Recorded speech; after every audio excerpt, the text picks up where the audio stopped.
Tá contigo a Opa, palavra. certinho.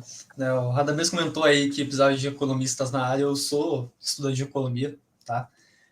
Se eu fosse falar de economia aqui, mais precisamente sobre anarcapitalismo, aí a gente ia estender a live e eu provavelmente ia levar um belo de um tapa na cara do Miguel aí, que eu ia fazer a live durar até 3 da manhã.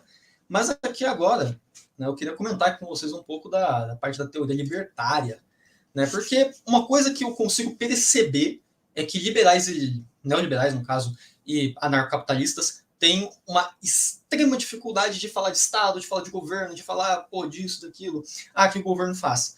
O que você percebe? Quando você vê, geralmente, aquele mesmo vídeo que comentaram aí dos soldados aquela balsa gigantesca, a remo, né? O que os anarcocapitalistas falaram?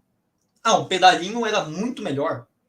Não, porque o Estado está sendo ineficiente. Quando você analisa melhor essa questão, você percebe o que é a narrativa deles. Toda e qualquer tipo de estrutura política que seja por parte do que seja parte do Estado é vista por eles como sendo algo do Estado e algo ruim. Eles tratam o Estado como uma pessoa. Essa é a pior parte. Os anarcocapitalistas, eles tratam as estruturas públicas como sendo uma pessoa. O Estado é uma pessoa, essa pessoa é má, logo essa pessoa necessita ser destruída. E você percebe que eles sucateiam muito de próprios discursos. E o que vem tornando eles famosos, maiorais, né, no meio da internet, creio que é justamente o fato de ser muito simplista o discurso deles. Aqui nas minhas mãos, estou segurando aqui um livro que eu não gastei meu dinheiro comprando isso aqui, jogar na minha mão isso aqui e falaram que era meu. Anatomia do Estado, de Rothbard. Esse livro, curtíssimo. Curtíssimo. Porém, quando você lê ele, páginas curtas, capítulos muito curtos, os capítulos não passam de 4 páginas, você vê a teoria libertária exprimida dentro de um livrinho, cujo qual qualquer pessoa compra, distribui isso, e as pessoas utilizam esse livro aqui como base para a defesa. Então aqui estão algumas teorias. Claro, isso vai ter livro de ética libertária, vai ter vários livros de várias áreas, porém, aqui está a base deles. E eu nunca li um livro que fala anatomia do Estado e não consegue explicar Estado. Eles simplesmente não conseguem fazer essa explicação. Quem não lembra do tempo de 2018, até mesmo antes, que falava, para melhorar o Brasil precisa privatizar tudo. Falavam isso porque eles veem, os liberais, libertários, todos veem o Estado como uma pessoa. O Estado, para eles, é uma pessoa. É um ser humano que está ali, ele decide o que acontece, o que faz aqui, o que faz ali. Esse tipo de análise tão superficial do assunto faz com que as pessoas consigam mastigar melhor seu discurso. Eles não são burros. A gente pode falar que a teoria deles é completamente falha. Porém, eles não são burros na hora de propagar a própria ideia. É que nem, por exemplo, os comunistas. Uma coisa que a gente falou na FTB já há um tempo atrás foi o seguinte: muitas pessoas que se dizem comunistas, tipo, você vai falar com uma pessoa mais velha mesmo, essa pessoa que se diz comunista, ela muitas vezes não é. Não porque ela não tem a essência ou algo do tipo, mas porque ela não compreende o que é o comunismo, vê o comunismo como sendo, o comunismo é algo que vai distribuir as riquezas, que vai dar trabalho para as pessoas, então eu vou aderir a isso. Esse senhorzinho ou essa pessoa não é comunista. Eu encontrei muita gente que é assim, inclusive. Eu encontrei muitas pessoas que eram desse modo, conversei com elas e tal, e muitas delas não eram comunistas. Liberais, por exemplo, muitas das vezes defendem. Eu encontrei gente também assim, defendendo, tipo assim, não, eu acho que o Estado deveria também fazer um trabalho aqui. E você fala, então por que você se diz liberal ou anarcocapitalista? Se você acredita que o Estado deveria fazer ações na economia, geralmente para desenvolver ela. Por causa disso, existe uma simplificação do discurso. É uma simplificação completamente do discurso, das ideias, para que as pessoas consigam mastigá-las mais facilmente, consigam compreender o que é a tese libertária, a tese anarcocapitalista. E aí você vai ver pessoas defendendo absurdos. Eu encontrei, por exemplo, esse tempo atrás, um liberal que falou o seguinte: eu acho que o Brasil não está funcionando administrativamente. O que deveríamos fazer? Acho que deveríamos pegar o Brasil e dividi-lo em dois. Ele disse essa coisa para mim e falou, não, devemos dividir em dois, porque a administração nossa é horrível. Temos muito território, é muita coisa para administrar. Pegue, fatie o país em, no mínimo, 2 partes para que administre bem. A pessoa esquece que toda unidade nacional. Eu já encontrei gente, por exemplo, né, isso aqui vai entrar nesse tópico justamente da separação do Brasil, gente defendendo que o estado de São Paulo deveria ser separado do Brasil. O que eu falei com essas pessoas é o seguinte, como você vai separar o estado de São Paulo? A gente não produz arroz, a gente não é autossuficiente em produção de arroz, a gente não vai conseguir alimentar o nosso próprio povo. Ah, mas a gente tem indústria, tem fábrica. Eu concordo, aqui mesmo. Em Paulínia tem fábrica, inclusive faliu a Calmitec recentemente, né, mandaram vários trabalhadores embora. Mas aqui em Paulínia mesmo, é um centro industrial, um centro industrial químico, principalmente. Campinas mais uma cidade de turismo comercial, mas você tem regiões aqui que são industriais. Porém, o estado de São Paulo não pega matéria-prima própria. A gente não tem matéria-prima própria, a gente pega matéria-prima de outras partes do Brasil para fabricar aqui. E quando não é fabricado aqui, é fabricado na Zona Franca de Manaus, que é mandado para cá. Então, essas pessoas elas vivem numa espécie de ilusão, na qual o Brasil ele é absolutamente igual. Ele é absolutamente igual. O estado de São Paulo consegue alimentar seu povo, é autossuficiente, consegue sustentar. Rio de Janeiro, mesma coisa. Espírito Santo, Minas Gerais, Piauí. Eles fazem com que todos esses estados sejam considerados iguais. Fala, não, pode até ter uma desindustrialização aqui e ali, mas eles conseguem sustentar no longo prazo.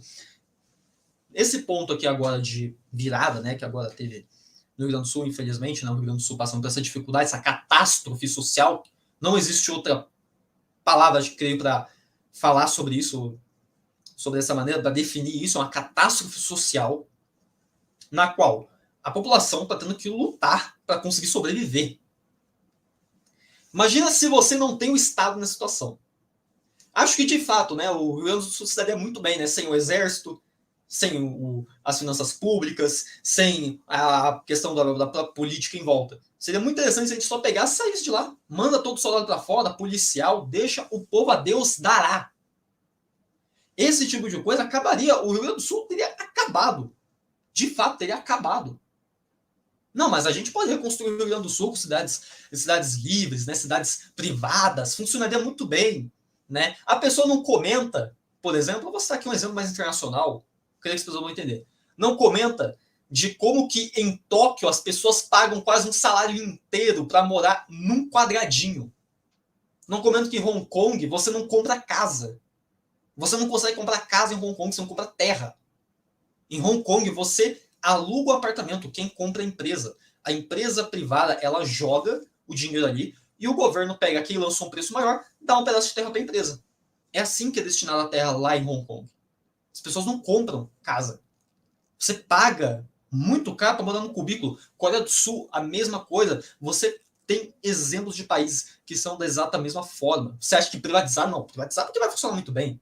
Porque vai ter mais competição e você vai poder decidir com qual das pessoas, com qual empresário você vai poder morar no cubículo. Numa cabine telefônica você vai poder decidir. Então, vivem desse discurso. O discurso é fácil. O discurso que eles fazem é fácil. E muitas vezes se pegam, tá? Já vou terminar aqui.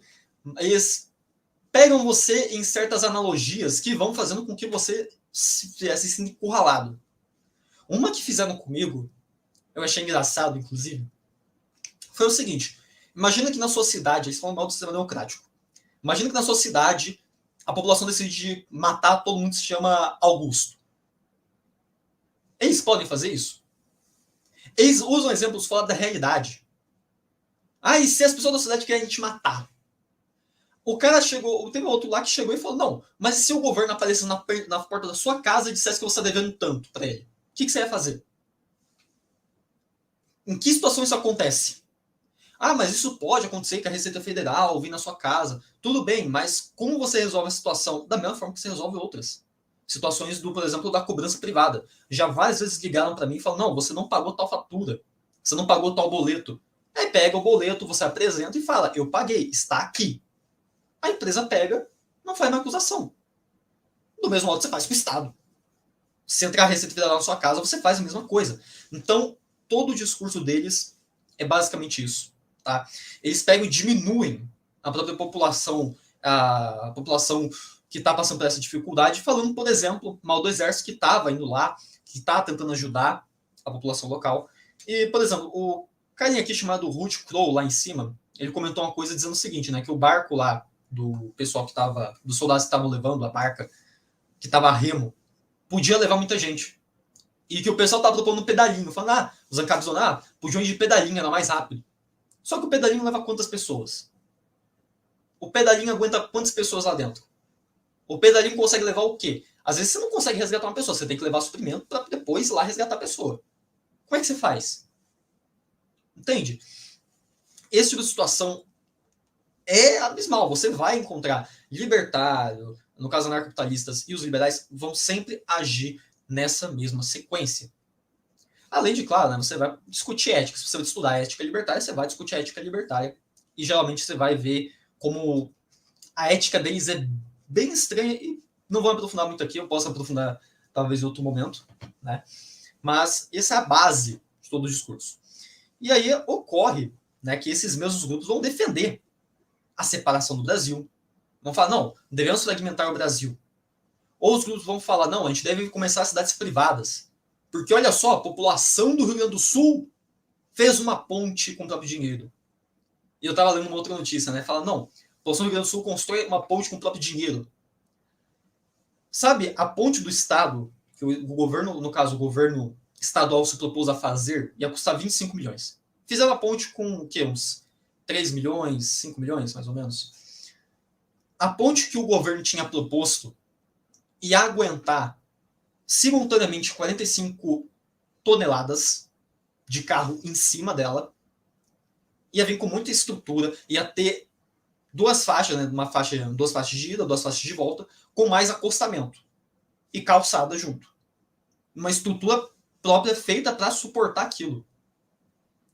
Aí pegam e falam, não, porque a pontezinha que eles construíram ali, pequenininha, que atravessa um carro ou outro, tá excelente. E sim, muito bom que construíram a ponte, mas não vai superar o projeto original que foi feito. O que era para construir a ponte gigantesca? Uma ponte que ia ajudar toda a população, todo o transporte público do local. Então, esse é a base do discurso dele. A base do discurso dele sempre fala de mentiras e meias-verdades.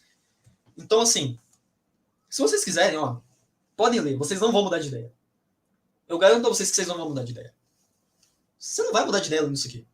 Eu não mudei de ideia lendo isso aqui. Isso aqui, eu pensei, pô, vou rever meus conceitos. Eu li esse negócio aqui e falei. Comecei lendo da mesma forma, terminei lendo da mesma forma que comecei. Não mudei nenhuma opinião. Apenas tenho certezas de que isso aqui é uma droga. Isso aqui é uma porcaria, isso aqui não funciona. Então, quando vierem questionar vocês, falar, não, o Estado é ineficiente, o Estado não faz isso, aquilo, perguntem onde ele é ineficiente. Por que ineficiente?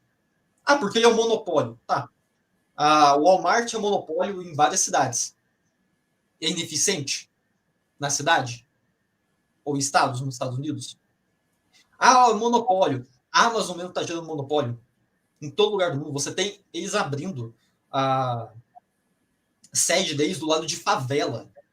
E fala, não, vamos levar o desenvolvimento. Não levam desenvolvimento nenhum. Então, quando pegarem vocês, fala, não, mas o Estado, não sei o quê, sempre questionem. Questionem, vão atrás. Falam para você, não, porque o governo está sendo eficiente, pesquisem sobre. Né? Porque, vão por mim, vai por mim. O discurso anarcapitalista é fraco. Muitas vezes, né, você não vai conseguir aprofundar direito. Até você pode se aprofundar, você vai discutir a filosofia deles mais a fundo. Mas sobre questões econômicas, né, quando você vai ter um certo debate ali, mas você consegue refutar aquilo com facilidade. Então aqui deixo, né, aqui a minha fala, a minha solidariedade ao Rio Grande do Sul, tá? Tem gente da FTB que mora lá e que está ajudando da maneira que pode, está ajudando com armazenamento, com a distribuição de alimentos, a distribuição de roupas para as cidades que estão, né, em perigo. Solidariedade ao povo do Rio Grande do Sul, né, novamente. E, bom, creio que não há mais nada a dizer. Eu só tenho a dizer que pesquisem sobre. O discurso deles é fraco, como eu já disse. Vocês conseguem, né, ler isso aqui numa tarde. Vocês conseguem entender todo o discurso deles. E assim, vamos para cima. Não tem o que temer. Não tem o que a gente temer. Se nós temos pessoas que estão capacitadas, se a gente está intelectualizando o meio nacionalista, não há o que temer. Não tem o que temer desses caras. Não tem quem fala, nossa, será que eles vão mudar minhas ideias? Não tem. Se nós estamos estudando, se nós estamos intelectualizando nossos membros, não há o que temer. O que eles fazem é desunir o Brasil. O que eles fazem é propor a desunião. O que eles fazem é propor que o Brasil seja fragmentado. E nós devemos defender a unidade, como sempre defendemos. Todo nacionalista sempre defendeu a unidade. E nós vamos defender até o fim. Não podemos sair dessa luta. Essa luta aqui é nossa. E, óbvio, essa situação que está acontecendo no Rio Grande do Sul vai deixar mais polarizado ainda os meios, vai ficar mais complicado da gente conseguir, né, obter mais gente, as pessoas vão formar mais opinião. Os comunistas mesmo já estão se mobilizando sobre isso, falando, por exemplo, o Estado burguês não ajuda em nada, o povo pelo povo. Ponto final. Pegam, fazem essa análise deles, espalham o discurso comunista, aí os anarcapitalistas falam uma coisa X e Y. Então você vai ter um monte de discurso. Esse período vai ser um período de politização completa. Não vai ter como a gente ficar calado. Não tem como a gente ficar quieto. A gente tem que estar acima. E uma coisa que comentaram aqui, eu vi umas pessoas comentando aqui, o Temer é um canalha, porque o Temer, o Collor, etc. Eu falo o seguinte para vocês. Podem ver eles com maus olhos. Podem ver eles com maus olhos. Mas vejam as ideias deles com maus olhos. Porque eu garanto a vocês que se não fosse eles ali, ia ser outra pessoa. Se não fosse eles ali com o sistema, ia ser outra pessoa que o sistema selecionou. Então, as ideias sempre vão guiar.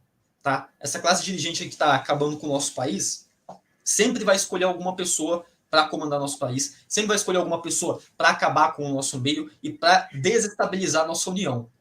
Em nome do quê? Em nome de esquerda e direita. A mesma luta de sempre. Então, tenham um conhecimento sobre isso. Tá? Então, a pessoa que perguntou aqui, cadê o uso de DFTB? A gente dá uma paralisada justamente por causa de tempo de eleição, tempo de reorganização, o pessoal do Rio Grande do Sul passando por dificuldade mesmo. Então, acaba que não tem pessoal para gerar conteúdo, para ajudar com conteúdo, para produzir vídeo para o nosso canal. Então, por causa disso, a gente dá uma paralisada, mas a gente vai voltar a fazer, ainda no final desse ano a gente vai voltar a fazer. Então, o que eu digo para vocês é luta.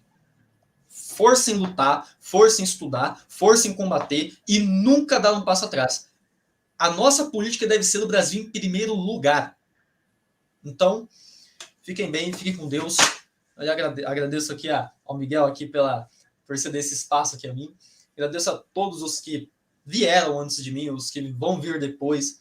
Agradeço aqui imensamente. Né? Então, é um prazer estar aqui. Muito obrigado. Lhes agradeço. Fechou, Augusto. Muito obrigado pela sua exposição.